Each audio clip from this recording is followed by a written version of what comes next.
A partir de agora, você ouve o podcast semanal Cooperadores da Verdade, com Rodrigo e Maria Carolina Raimann, apologética católica pela hermenêutica da continuidade.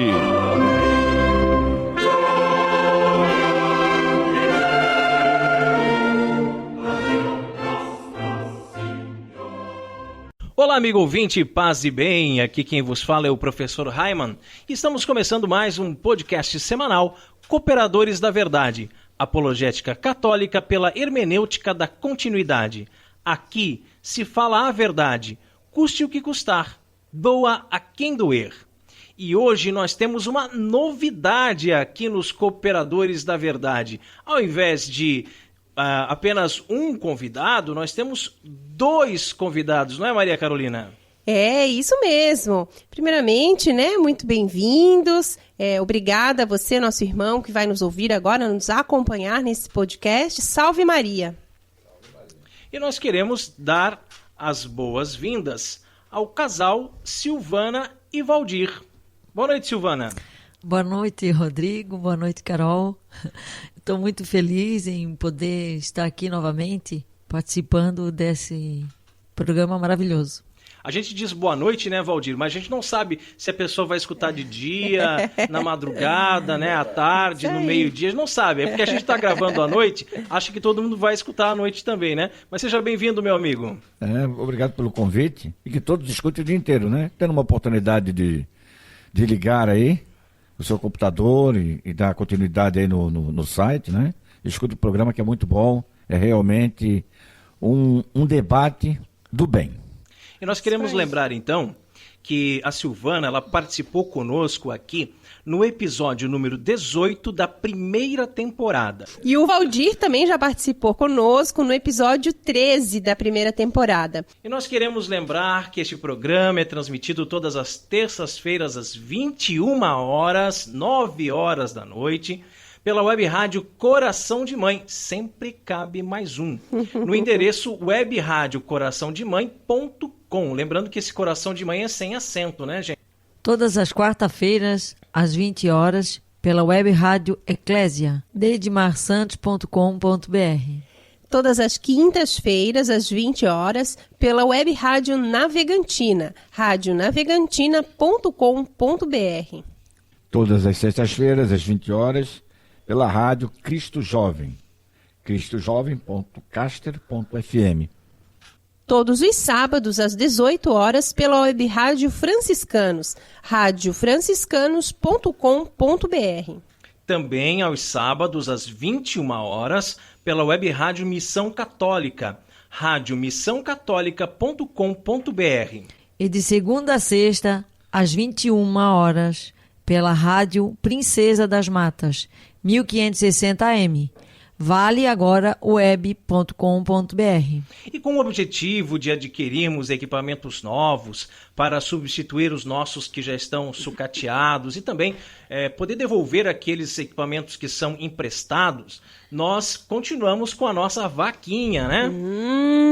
A vaca não foi pro brejo ainda, ela tá lá, né? Tá lá, firme e forte, né? Então basta você entrar no nosso site, cooperadoresdaverdade.com, pois lá tem mais informações de como você pode contribuir com a vaquinha, lá com seu cartão de crédito ou boleto bancário. E agora também já é possível ser sócio do Clube do Ouvinte. Muito bem, também basta entrar no site apoia.se/Cooperadores da Verdade. E ao se tornar o sócio, além de ajudar essa obra de evangelização, tem várias recompensas. Apoiando os Cooperadores da Verdade com R$5 por mês, você participa de um grupo exclusivo no WhatsApp. Com R$15, além do grupo no WhatsApp, você ainda recebe uma newsletter mensal.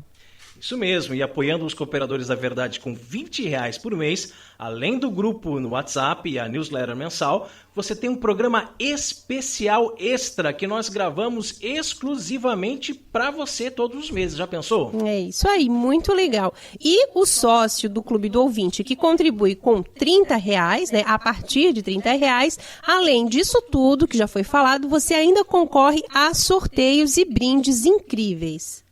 Então não fique de fora dessa. Seja um sócio evangelizador e apoie a nossa obra. apoia.se/Cooperadores da Verdade. E em nosso momento de oração de hoje, além de todas as intenções que estão em nossos corações, queremos rezar por todas aquelas pessoas que já contribuíram com nossa vaquinha online, por todos os sócios do Clube do Ouvinte e por todas aquelas pessoas que certamente ainda vão nos ajudar, não é mesmo? Nós estamos reunidos em nome do Pai, do Filho e do Espírito Santo. Amém. Inspirai, ó Deus, as nossas ações e ajudai-nos a realizá-las, para que em vós comece e para vós termine tudo aquilo que fizermos. Por Cristo Senhor nosso. Amém. Santa Maria, Mãe de Deus, Rogai por nós. Pai nosso que estais nos céus, santificado seja o vosso nome. Venha a nós o vosso reino, seja feita a vossa vontade, assim na terra como no céu. O pão nosso de cada dia nos dai hoje. Perdoai as nossas ofensas, assim como nós perdoamos a quem nos tem ofendido.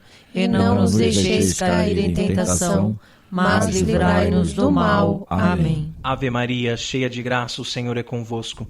Bendita sois vós entre as mulheres e bendito é o fruto do vosso ventre, Jesus. Santa Maria, Mãe de Deus, rogai por nós, pecadores, agora e na hora de nossa morte. Amém. Glória ao Pai, ao Filho e ao Espírito Santo, como era no princípio, agora e sempre, por todos os séculos dos séculos. Amém. E no quadro A Vida dos Santos, nós estamos estudando a vida dos santos padres. Este estudo também é conhecido como patrística. Os padres da Igreja foram influentes teólogos, professores e mestres cristãos e importantes bispos. Seus trabalhos acadêmicos foram utilizados como precedentes doutrinários nos séculos subsequentes.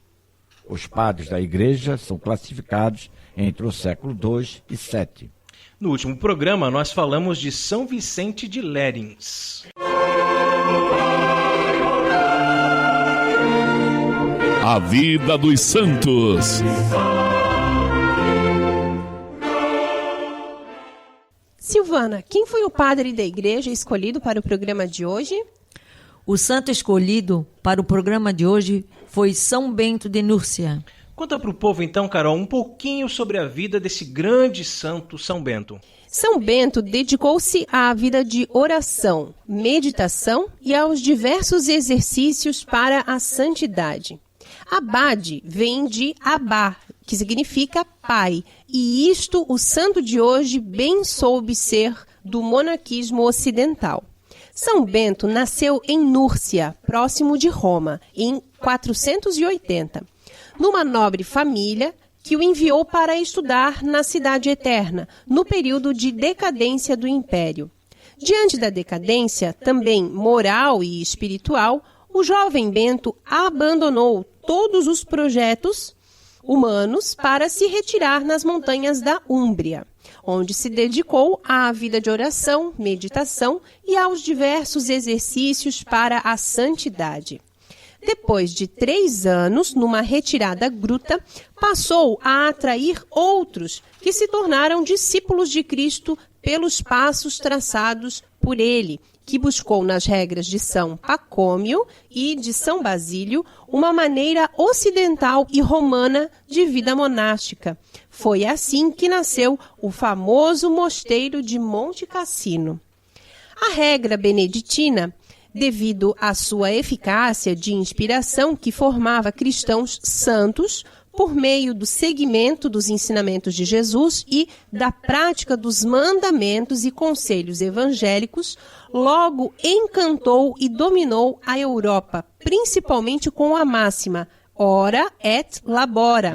Para São Bento, a vida comunitária facilitaria a vivência da regra, pois dela depende o total equilíbrio psicológico.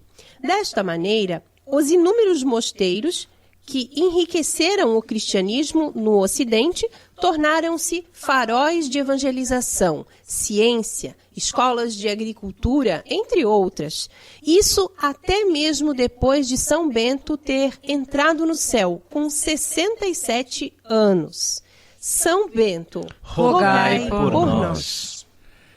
Jesus é a palavra de Deus. Ele é o Verbo encarnado. A Bíblia contém a palavra escrita de Deus. Mas a palavra, de fato, é Jesus, o Verbo de Deus, que veio armar sua tenda entre nós. E neste quadro, iremos sempre meditar sobre uma passagem bíblica que pode ser tanto do Antigo como do Novo Testamento. A palavra escrita de Deus. O Senhor esteja conosco. E Ele está no meio de nós. Proclamação do Evangelho de Jesus Cristo segundo João. Glória a vós, Senhor. Ao cair da tarde, os discípulos desceram ao mar. Entraram na barca e foram em direção a Cafarnaum, do outro lado do mar. Já estava escuro e Jesus ainda não tinha vindo ao encontro deles. Soprava um vento forte e o mar estava agitado.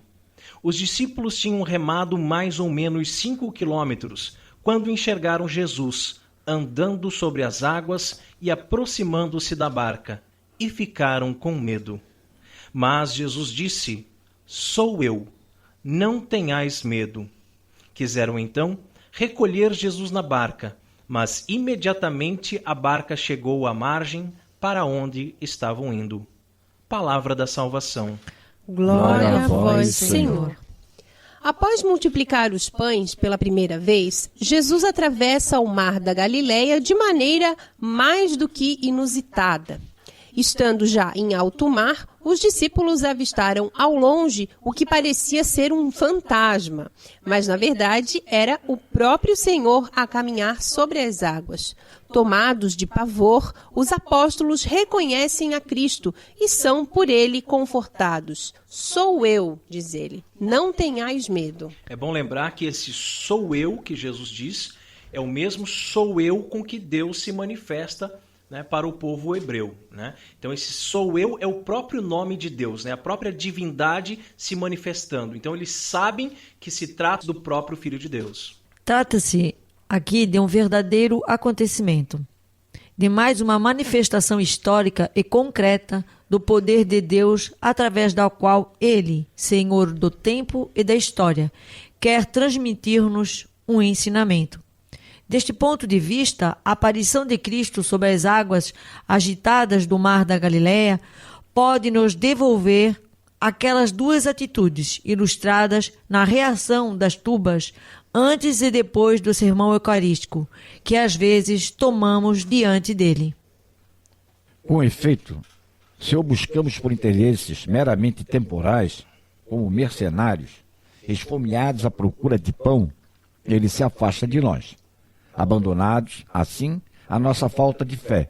Não temos a disposição para aceitar integralmente a sua palavra, às vezes tão dura de ouvir, e acabamos por abandoná-lo. Mas se, vencendo a nossa desconfiança e temor mundano, deixamos que ele venha a nós e nos mostre o seu rosto amigo, como não reconhecê-lo? Experimentaremos a paz dos que, fiéis aos seus mais exigentes ensinamentos, se dispõem a viver o Evangelho em toda a sua santa radicalidade. Jesus diz: não tenhais medo. No meio de todas as tribulações que eles estavam passando naquele mar agitado. O mar agitado é a nossa vida, né? Quantas tribulações nós passamos, quantas provações nós passamos, né? E a barca é a própria igreja, né? Onde o mestre da barca é o Pedro, é o Papa, né? E quando Jesus ele não está presente na barca, aí a barca quase afunda, né? Está sempre à deriva. Está sempre à deriva. Agora, quando Jesus se aproxima, não tenhais medo, sou eu, né? E aí o mar se acalma. Então, quando nós estamos com Jesus, o mar se acalma, né? Agora, se nós nos afastarmos dele, as tribulações não vão parar e a gente vai afundar, né?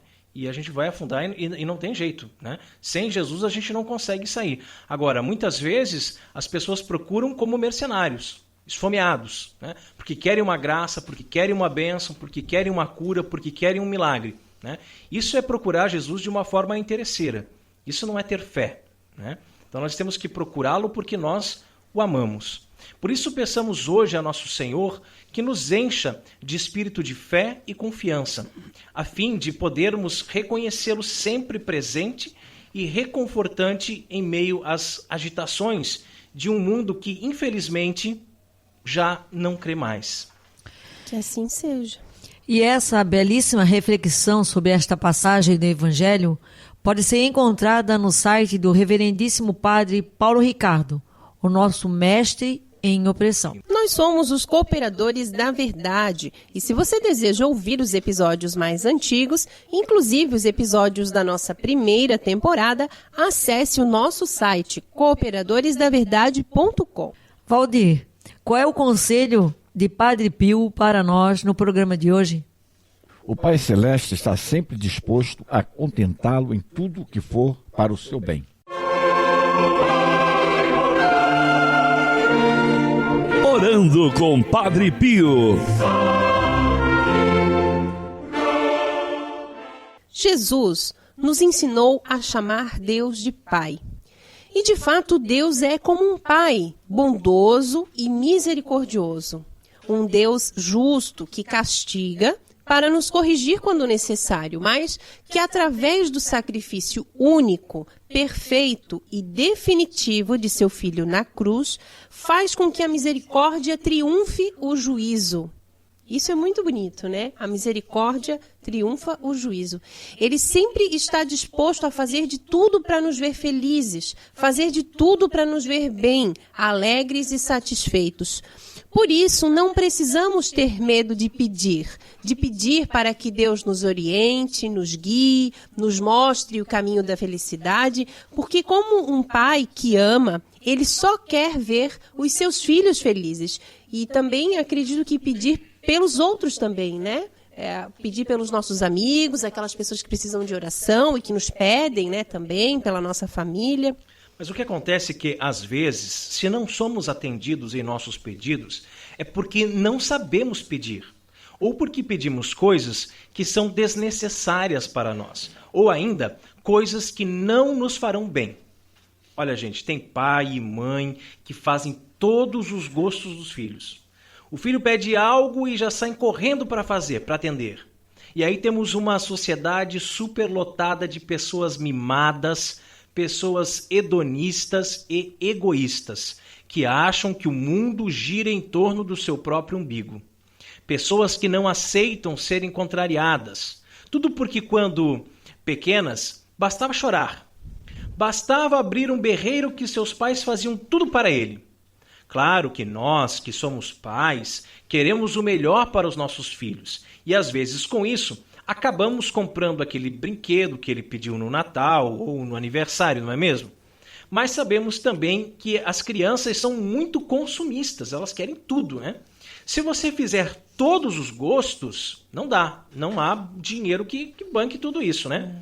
Então a gente precisa observar o comportamento dos nossos filhos e ver até que ponto que é saudável você ficar fazendo todos os gostos. Até que ponto que um não, muitas vezes, se faz necessário.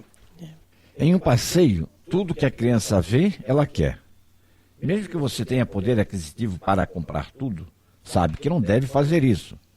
Se ela tiver todos os brinquedos que quer, nunca vai aprender a dar valor para as coisas. E nunca vai aprender a dar valor para o dinheiro, que é ganho de forma suada e batalhada. Ela vai achar que tudo é fácil, que tudo cai do céu. Se você comprar para seu filho todos os doces que ele lhe pede, você sabe o quanto isso será prejudicial à saúde dele. Talvez hoje ele não entenda isso e comece a chorar, mas um dia irá entender. Não é porque seu filho viu você com uma faca na mão que ele pode também segurar uma faca. Ele não está pronto para isso e certamente vai se machucar. Qual o pai que, gozando de plenas faculdades mentais, irá entregar a faca na mão do filho, só para que ele pare de chorar? Assim também Deus age conosco. Ele não nos dá coisas que sabe que irão nos machucar, nos ferir, nos magoar, mas nos dá tudo aquilo que realmente precisamos, pois faz tudo por amor de nós. E por amor a nós entregou até mesmo seu Filho único para nos salvar. E Ele está sempre disposto a contentar-nos em tudo o que for para o nosso bem. Que assim seja. Amém. Amém. Amém. Orando com Padre Pio conta com o apoio de Feller Contabilidade, do nosso amigo Diácono Vital. A Feller Contabilidade fica na Rua Aldírio Garcia, número 479. Nesta você pode confiar. Atendimento de segunda a sexta-feira, das 8 ao meio-dia e das 13h30 às 17h30. Telefone 3346-2333. fellercontabilidade@matrix.com.br. Em frente à Secretaria da Paróquia São Cristóvão de Itajaí, Santa Catarina. Feller Contabilidade, a sua empresa nas mãos certas. E se você também gostaria de anunciar a sua empresa no programa Cooperadores da Verdade, entre em contato conosco e ajude-nos a evangelizar. E agora nós chegamos a um quadro que eu gosto muito aqui nos Cooperadores da Verdade, que é quando meditamos sobre a vida de São Francisco de Assis. Quantos belíssimos exemplos da vida deste santo podemos transpor para o nosso dia a dia, não é mesmo?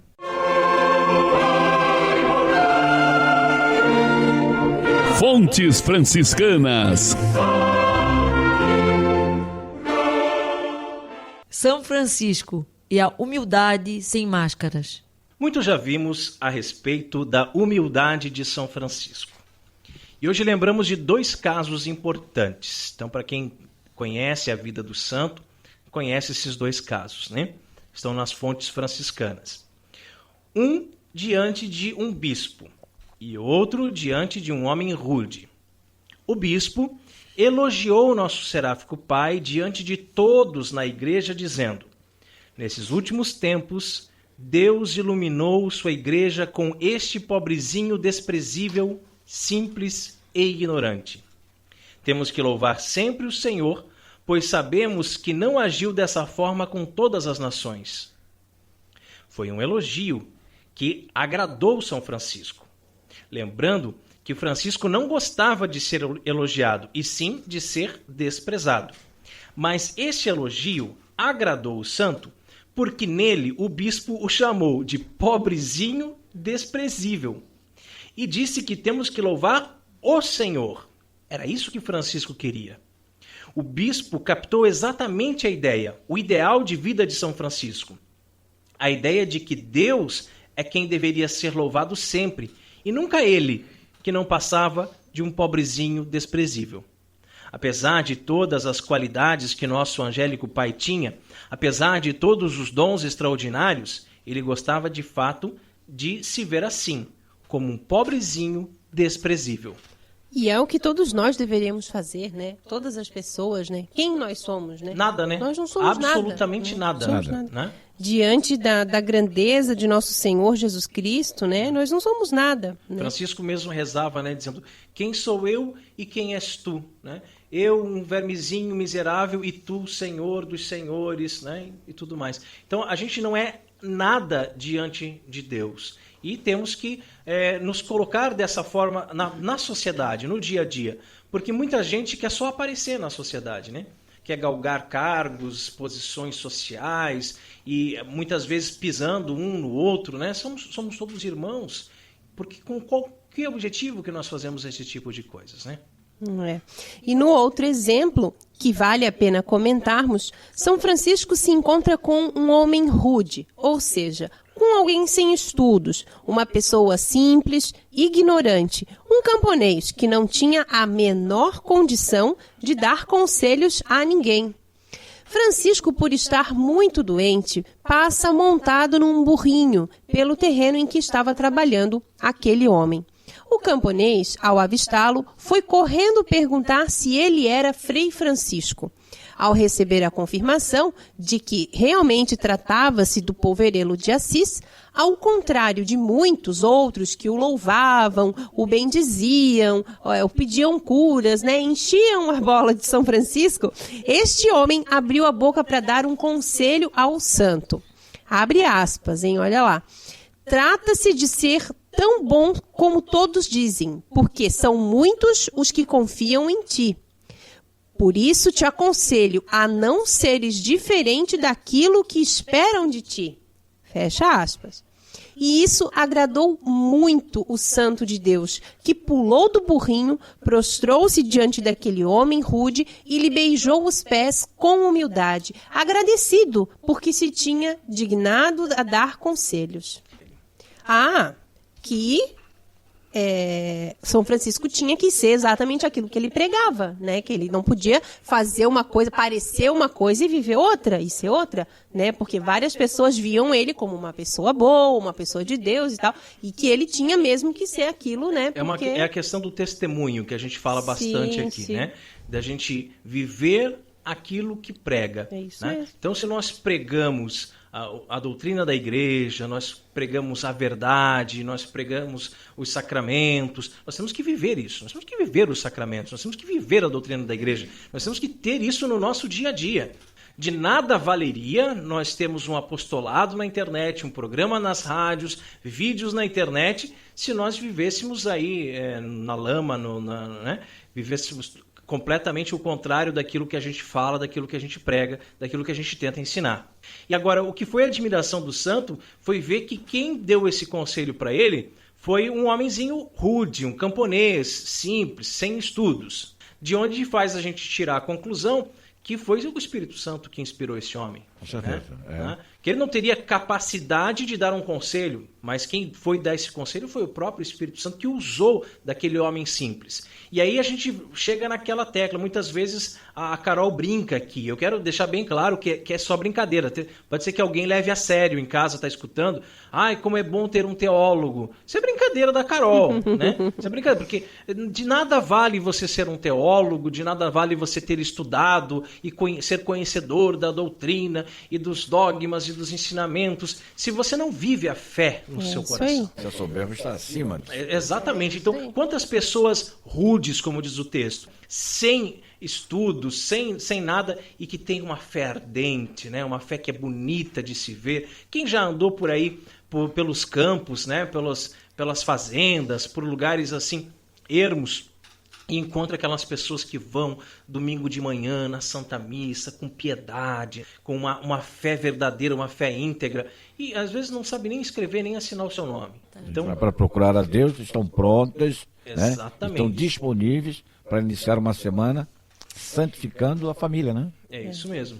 Que é isso que o importa, né? Que a E é pessoa interessante passa, né? no texto que a gente está estudando hoje, justamente porque foram duas pessoas que falaram, duas pessoas que deram conselhos ali para o santo, né?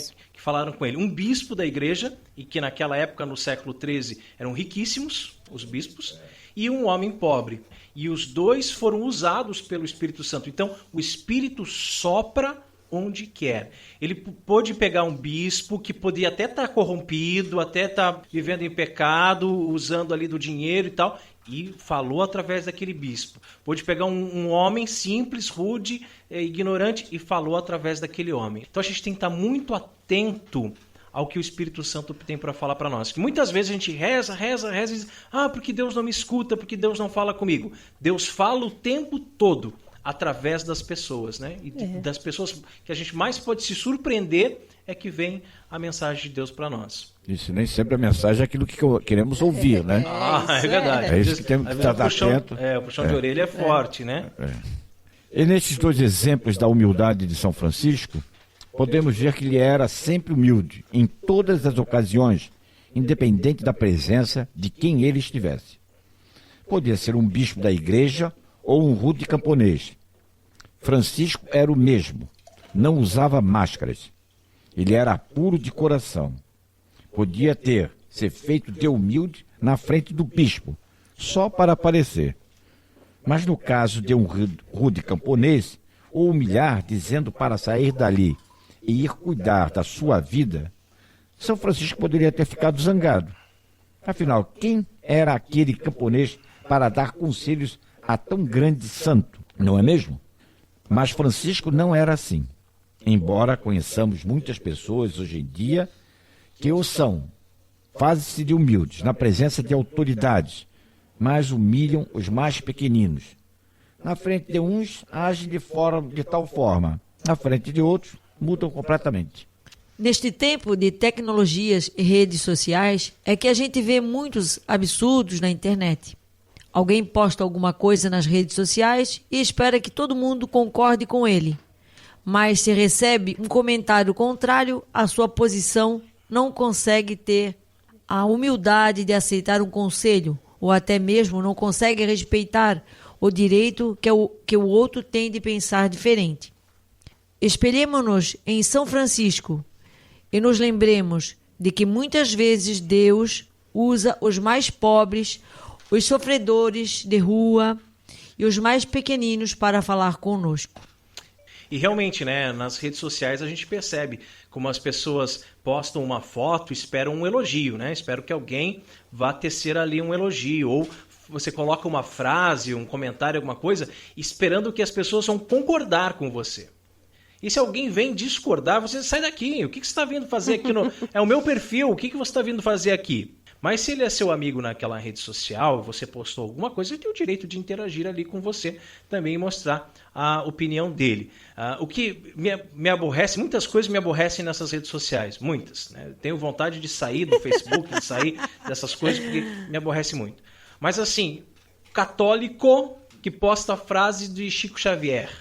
O que é isso, né? Nem sabe quem é Chico Xavier e nem é católico. E nem é católico, né? Acho que ele não sabe O que é isso, Chico né, Xavier. gente? Então é complicado, né? E aí você vai lá e diz assim, meu amigo, meu irmão, com toda a caridade, né? Não faz isso, não posta uma frase do espiritismo. O Rodrigo faz muito isso. Né? O Ravel faz muito não isso. condiz com a nossa doutrina. Aí ele vem e solta os cachorros em cima de você. Não, porque aqui o espaço é meu, o Facebook é meu perfil, eu faço o que eu quero. Poxa, eu estou só te alertando aqui que não condiz, né, com a nossa fé, com a nossa doutrina, esse tipo de frase, esse tipo de comentário. E quando fala aqui que Deus muitas vezes usa os sofredores de rua, os mais pobres, os mais pequeninos, eu que tive a oportunidade de no passado trabalhar com pastoral de rua, né, de levar cobertor, levar alimento, eu percebi que o mais importante de tudo para eles era você dar tempo para eles. Para ouvir as queixas, as histórias, as lamentações. Então, às vezes, os problemas. Às vezes você levava um prato de comida, levava um cobertor, levava uma roupa, não bastava. Às vezes você só chegava e dava um abraço naquele irmão sujo, sabe, fedido, que mora na rua, você dá um abraço, era o suficiente. E outra coisa, aquele abraço você sentia o Cristo. Você sentia o Cristo naquele pobre, naquele sofredor de rua. Quantas e quantas vezes que eu saí da minha casa pensando que eu estava indo fazer o bem para alguém e, na verdade, estava fazendo o bem para mim. Porque eu me encontrei com Cristo nesses sofredores de rua. Fontes Franciscanas conta com o apoio da Livraria Católica Auxílio dos Cristãos. Artigos religiosos. A Livraria Auxílio dos Cristãos fica na Praça Governador Irineu Bornhausen, centro de Itajaí, no estacionamento da Igreja Matriz do Santíssimo Sacramento. Calendários, bíblias, livros, artigos litúrgicos, camisetas, cartões, presépios, crucifixos, imagens sacras, CDs, DVDs e muito mais. Telefone 3349-0692. 3349-0692. Livraria Auxílio dos Cristãos. 21 anos de tradição. E chegamos ao quadro mais gostoso aqui do programa Cooperadores da Verdade, onde nós apreciamos o pão líquido, porque não somos puritanos, graças a Deus. E sabemos valorizar o sabor que os monges cervejeiros nos deixaram como legado. Bem na hora mesmo, hein? Porque depois de todos esses dias tomando antibiótico... E eu já tava rindo já, porque, né, a gente sabe, Silvana, a gente ficou um tempo sem o catolicismo e cerveja aqui, porque o Raiman tava tomando antibiótico. Então, todo mundo tinha que... claro, né? se eu não bebo, ninguém bebe, né? Eu não bebo, ninguém bebe. Mas agora já passou o antibiótico e tal, então vamos lá, né? E entre o puritanismo e a depravação, existe a decência, né? Sim, sim. Basta ser decente, que podemos beber também com moderação e decência. Isso aí, é verdade. Catolicismo e cerveja. Oremos. Abençoai, Senhor, esta criatura a cerveja, que da riqueza do grão vos dignastes produzir, para que seja remédio salutar ao gênero humano. Concedei ainda, pela invocação do vosso santo nome, que quem quer que dela beba receba de vós a saúde do corpo e a tutela da alma. Por Cristo nosso Senhor. Amém. E a cerveja de hoje é uma Hyman Beer Porter, a Penny Lane. Sim, você ouviu direito. É uma Hyman Beer, cerveja feita pelo professor Hyman. E essa cerveja você não encontra à venda em nenhum lugar. Aliás, pela ridícula legislação brasileira, a venda é proibida. As cervejas Hyman Beer são produzidas apenas para consumo próprio e para deleite dos amigos, que somos nós. É, isso aí. Há algum tempo já que eu consegui realizar o sonho de ser cervejeiro caseiro. Maria Carolina lembra bem como tudo isso começou, né? Quando eu perguntei para ela se eu podia sonhar em fazer cerveja em casa, né? Ela disse que sim, então vamos lá. Tá? E agora estamos produzindo a nossa própria cerveja. E aí nós pensamos, né, meu bem, por que não degustá-las aqui no Cooperadores da Verdade, não é mesmo? E a primeira cerveja produzida pela Hyman Beer foi a Lutgarda, uma Belgian Blonde Ale. Essa não tem mais. Já bebemos tudo. Aliás, ficou deliciosa. Mas eram apenas 20 litros. Não deu para nada. A segunda foi a Jerusalém, uma IPA maravilhosa, bem lupulada. Essa foi feita 40 litros. E deve ter duas na geladeira ainda.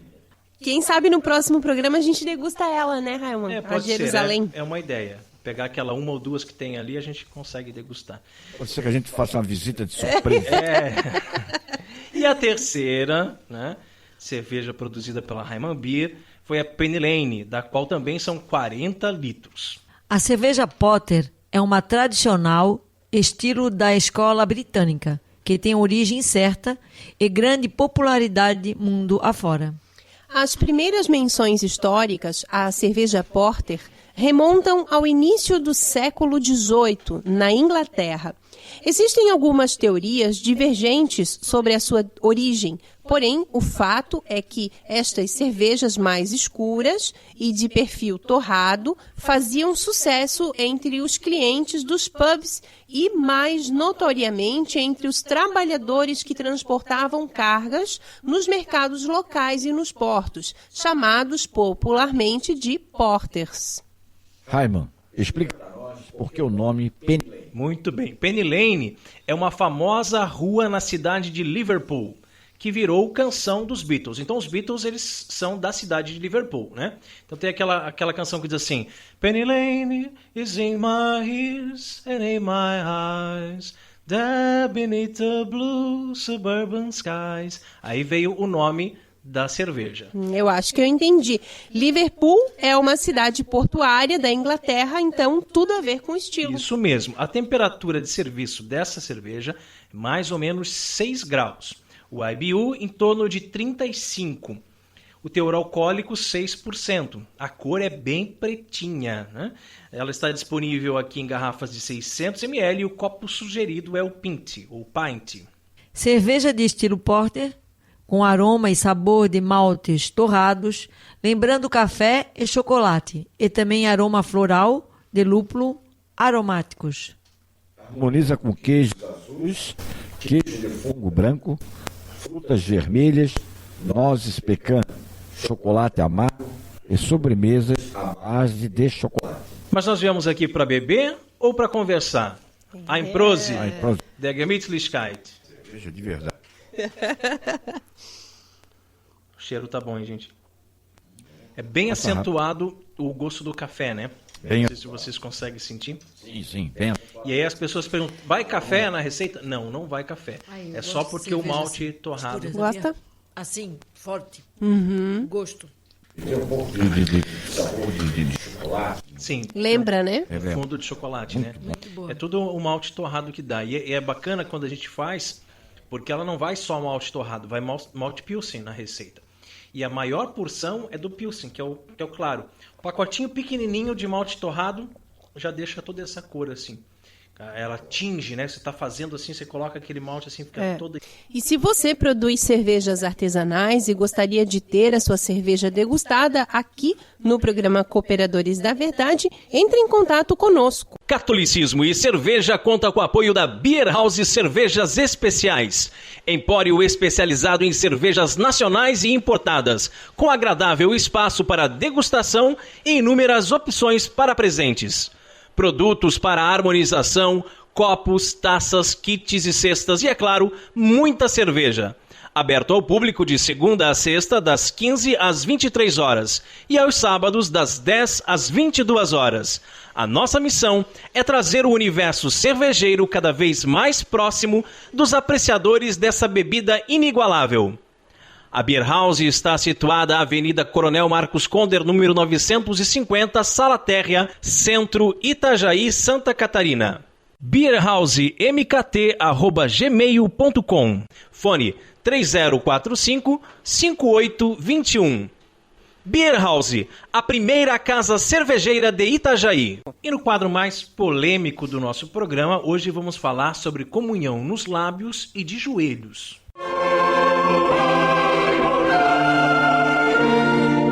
A hora da treta.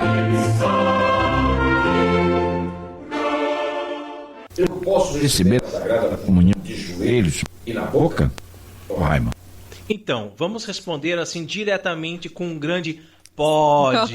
Sim, pode, né? Tem muita gente que fica em dúvida se pode, se não pode receber nos lábios de joelho. Deve, Até né? mais do que pode, é verdade. Mas por que fica com essa dúvida? Por causa dos nossos pastores, que eles estimulam os fiéis a receberem nas mãos. Tem determinada... de pé. Tem determinadas igrejas que eles estão projetando já no data show, ao comungar, se posicione na frente do ministro com as mãos em forma de trono, não sei o quê. Eles estão instruindo as pessoas a comungar nas mãos. Lá dizia assim, no data show bem grande. Não te dão a opção, né? Ó, você dizia pode, assim, né, tal.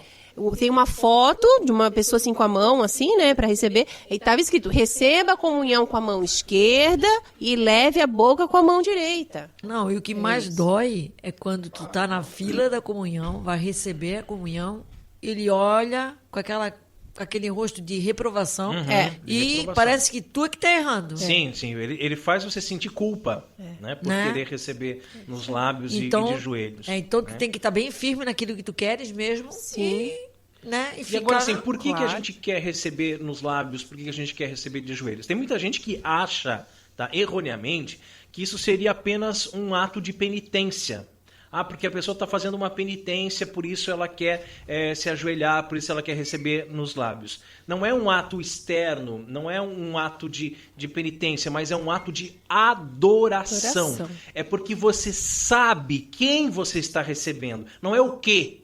Tá? Esse aí que tá, é o erro. O quê? Não é o quê, não é uma coisa, é quem, é uma pessoa, segunda pessoa da Santíssima Trindade, é nosso Senhor Jesus Cristo.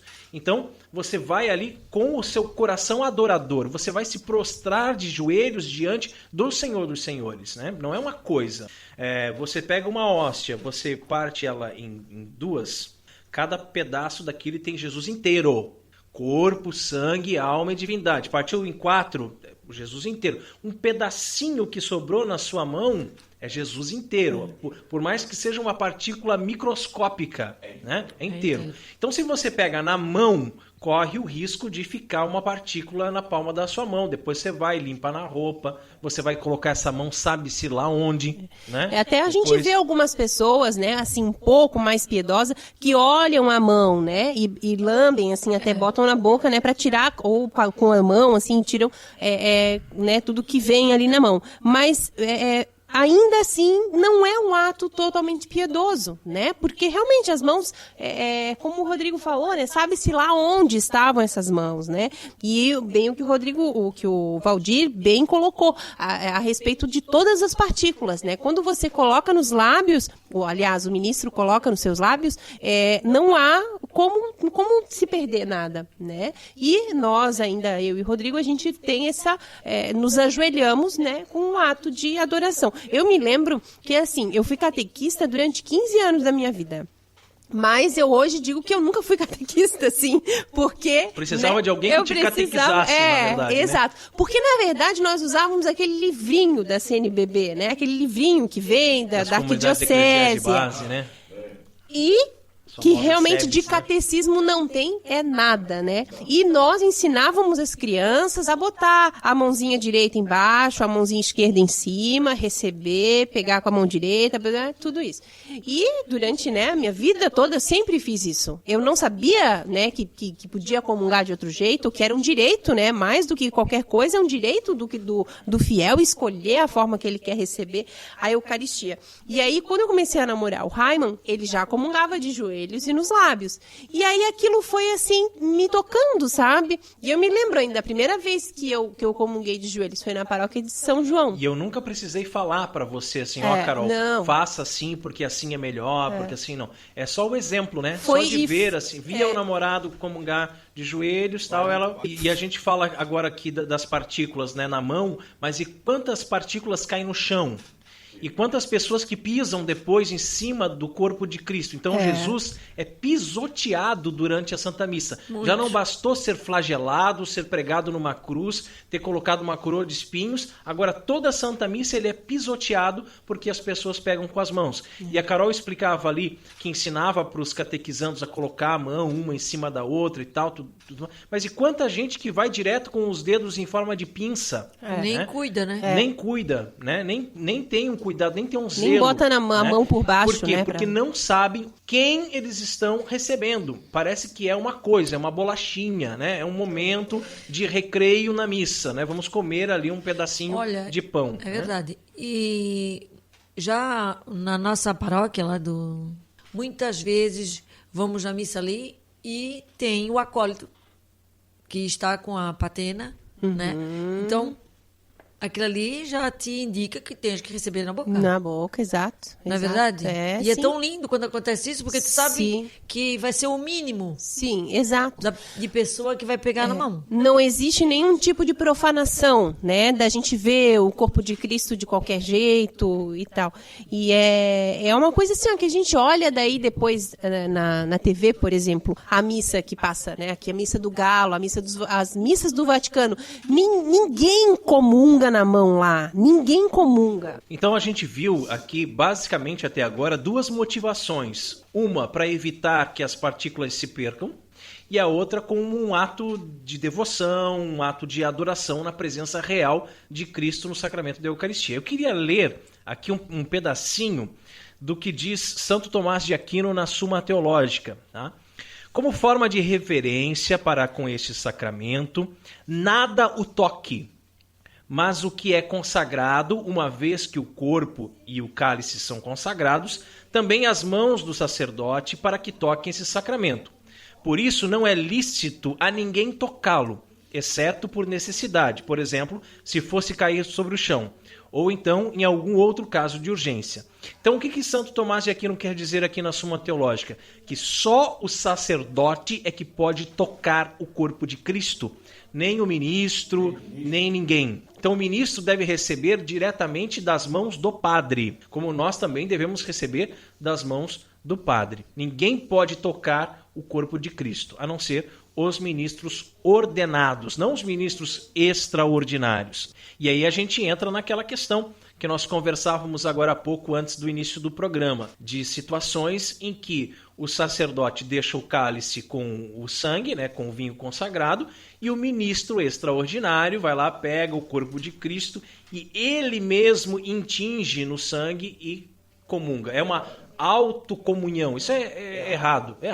Ele tem que receber das mãos do sacerdote. E aí a gente percebe que não só os ministros, mas em algumas ocasiões que eu já presenciei, a casal que estava fazendo aniversário de casamento, aí o padre chama lá no altar, aí pega e ele intinge. Não dá, né, gente? Não, é autocomunhão. Isso não pode. Eu já participei de retiros em essas comunidades de vida aí da renovação carismática, onde o padre passava ali o cálice um por um, aí você ia lá e pegava o corpo de Cristo e tingia e tal. Uns absurdos, né? Umas coisas assim que não podem acontecer. Não pode de jeito nenhum, né? Agora, essa questão de você receber a Eucaristia nos lábios e de joelhos, esta é a forma ordinária.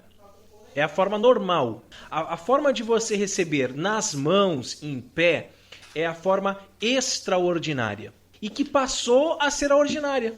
Passou a ser a principal. Né? Passou a ser a principal. Então, seria em casos extremos, exatamente. Então foram algumas concessões que a Santa Sé deu para alguns lugares, para alguns países. Então aqui no Brasil foi em 1975 que a Santa Sé concedeu ao clero do Brasil a faculdade de ministrar a Sagrada Comunhão aos fiéis postos em pé com a mão estendida. Então, como ela concedeu, aí virou regra. Aí todo mundo passou a querer a receber assim, né? Dessa forma. E aí a gente vai perceber quantas coisas que são consequências disso, como as pessoas que roubam as hóstias. E roubam para os mais diversos fins, né? Para a missa negra, que é a missa satanista, né? Então rouba o corpo de Cristo para ir profaná-lo num culto satânico, né? Isso acontece bastante. E recentemente a gente viu aí uma história, talvez vocês tenham acompanhado pela internet também, de uma mulher que roubou a hóstia para dar para o cachorro. Você viu isso? Ela entrou na igreja junto com o cachorro sentou no banco junto com ela, do lado dela. Na hora de comungar, comunhão na mão, ao invés de levar à boca, ela deu para o cachorro.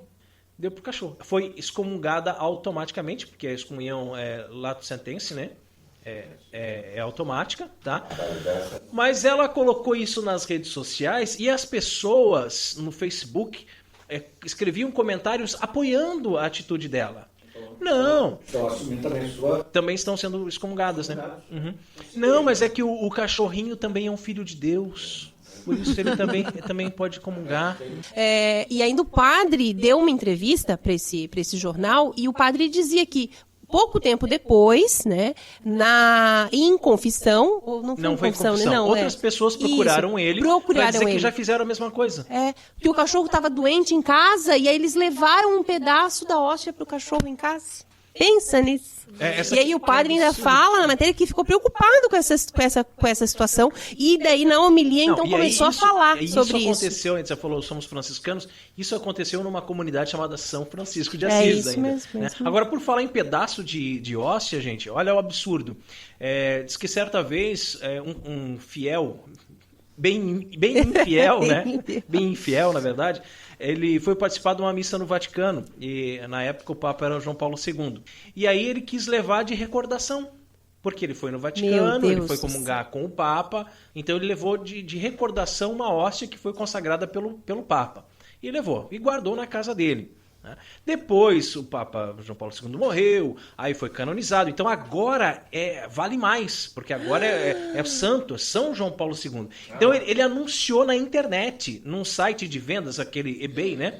Anunciou que ele tinha uma hóstia para vender, uma hóstia que foi consagrada por São João Paulo II. Meu Deus. Aí o que acontece? Uma congregação comprou para poder, né, dar fim, né, devidamente dissolver na água, enfim e tal, e colocou lá uma mensagem: gente, não façam isso, não coloquem à venda o corpo de Cristo e tal.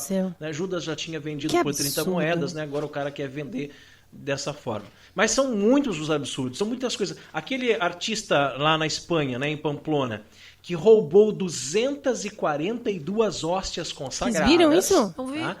Então, imagina, quantas vezes que ele teve que ir na fila da comunhão para roubar. Qual é o número? 242 hóstias consagradas. Tá?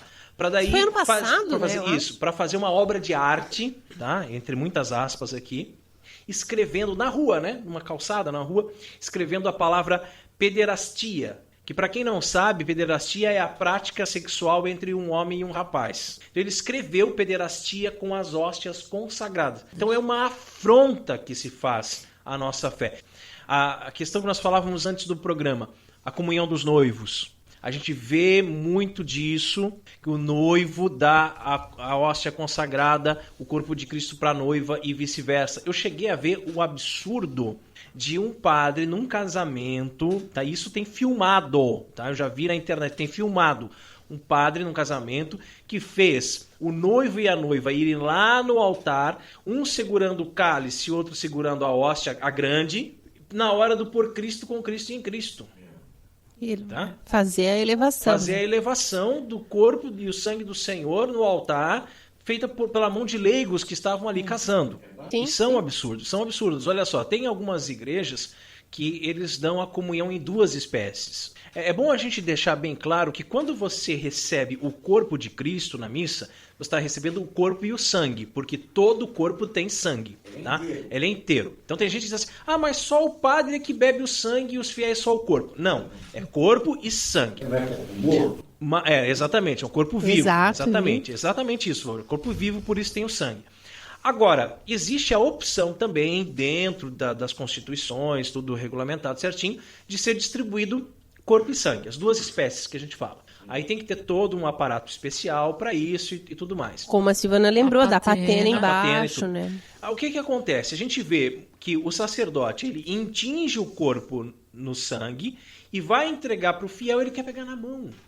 É um absurdo, eu não tem. entendo. E tem ministro extraordinário da Sagrada Comunhão que entrega na mão. Que entrega tem, na mão. eu já E vi. tem que não cuidar, pode. porque pode pingar. Exato. Então, se a gente sabe que existe a forma extraordinária, que a pessoa pode comungar em pé, pode comungar na mão, a gente está aconselhando assim que não se faça, que comungue nos lábios. Mas pode, é seu direito, você pode comungar na Até mão. porque também tem pessoas, né, Rodrigo, que não conseguem se ajoelhar com tanta... Não, mas tudo bem, mas não precisa se ajoelhar, pode receber direto nos lábios em Sim, pé. isso. Né?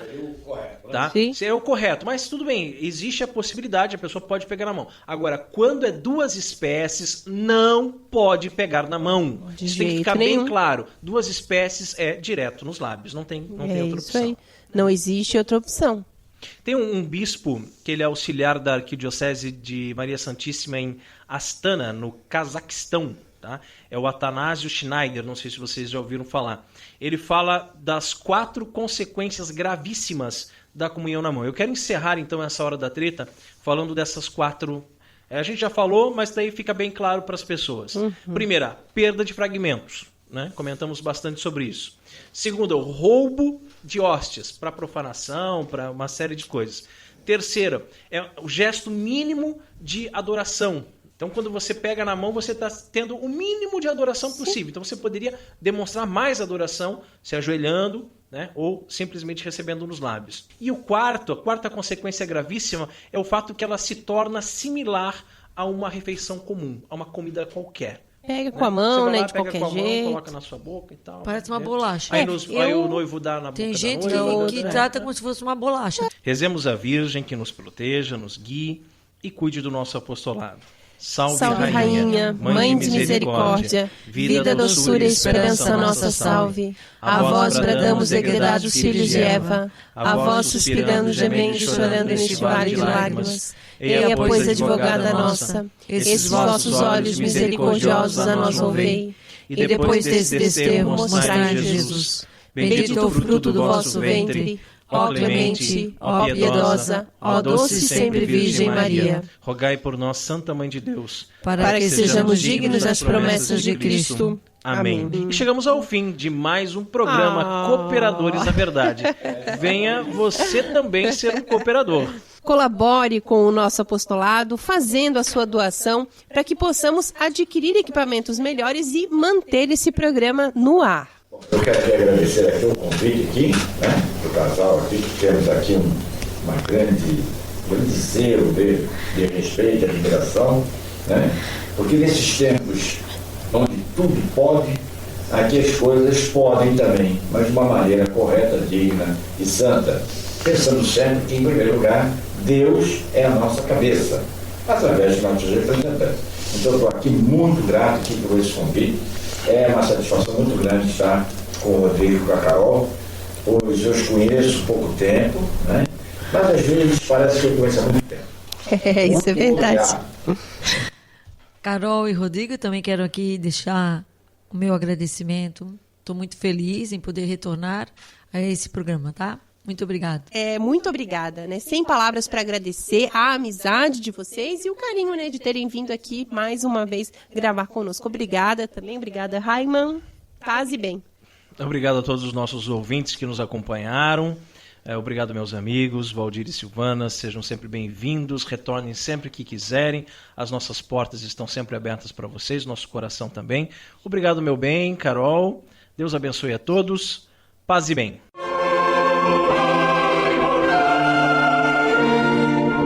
Você ouviu Cooperadores da Verdade, com Rodrigo e Maria Carolina Raiman, apologética católica pela hermenêutica da continuidade.